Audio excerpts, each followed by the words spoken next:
এবার সিদ্ধ করে তো প্রেসারে রেখেছি মাটনটা। এবার এই আলু দিয়ে দেবো, কাঁচা আলু দিয়ে দিলাম গোটা। দেখো এটা আস্তে আস্তে ভাজা হবে, এটা আস্তে আস্তে ভাজা হবে। তারপরে এদিকে মশলা করে রেখেছি, এদিকে গোটা পেঁয়াজ রেখেছি, এইদিকে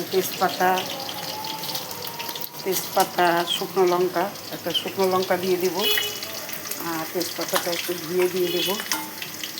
এই তেজপাতা একটা দিয়ে দিলাম, এই ভাজা হতে থাকবে, একটা ভাজা হোক একটু। তারপরে এই যে 3টে রসুন দিয়েছি, এই যে 3টে রসুন এটা দিয়ে দেবো, এই যে 3টা রসুন, গোটা রসুন।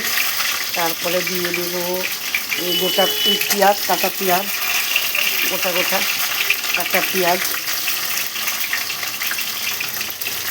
এভাবে একটু নাড়তে থাকবো। আর এদিকে সেদ্ধ হয়ে গেছে মাংস, হলুদ লবণ দিয়ে এখানে এই হলুদ লবণ দিয়ে সেদ্ধ করে রেখেছি। এখন জলটা একটু ঝরিয়ে নেব, জলটা পরে দেবো। জলটা ঝরিয়ে নিচ্ছি, জলটা পরে দেবো, এখন দেবো না। আগে মাংসটা এই যখন মাংস মশলাটা একটু কষা হবে তখন মাংসটা দিয়ে দেবো, এই মাটনটা দিয়ে দেবো। এদিকে আলু আর পেঁয়াজ ভাজা হচ্ছে, দেখো বন্ধুরা সুন্দর ভাজা হচ্ছে।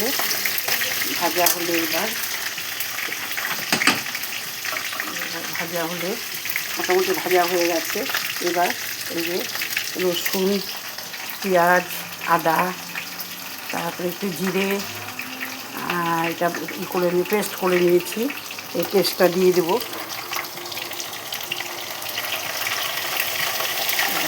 দিয়ে দিলাম পেস্টটা, এটা দিয়ে কষিয়ে নেব। এইভাবে মাংস করলে কি হয় বলো তো, মাংসটা সেদ্ধ হয় ভালো। একটু হলুদ লবণ দিয়ে একটু সিটি মেরে নিয়েছি, একটা সিটি মেরে নিয়েছি, তাহলে রান্না করতেও সময় লাগে না।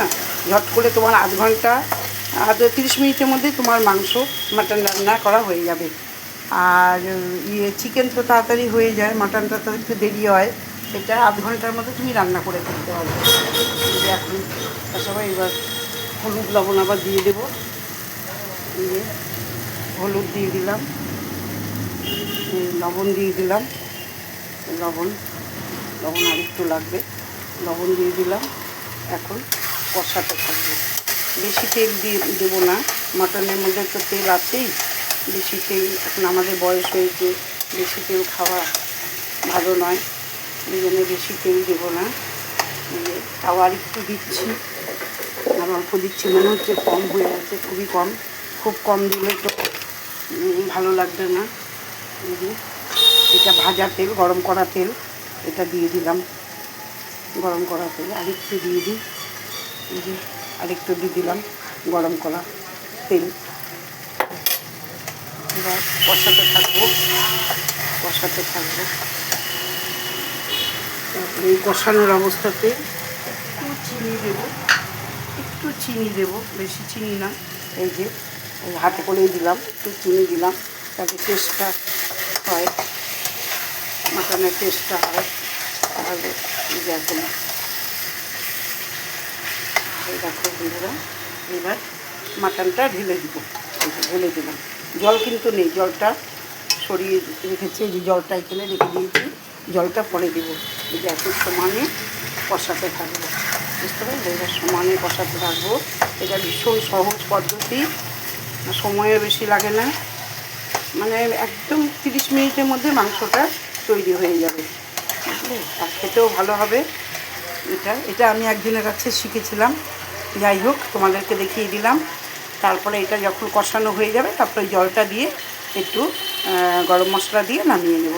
ঠিক আছে বন্ধুরা, রাখছি। সবার জন্য শুভ নববর্ষের শুভেচ্ছা থাকলো, সবাই ভালো থেকো, সুস্থ থেকো।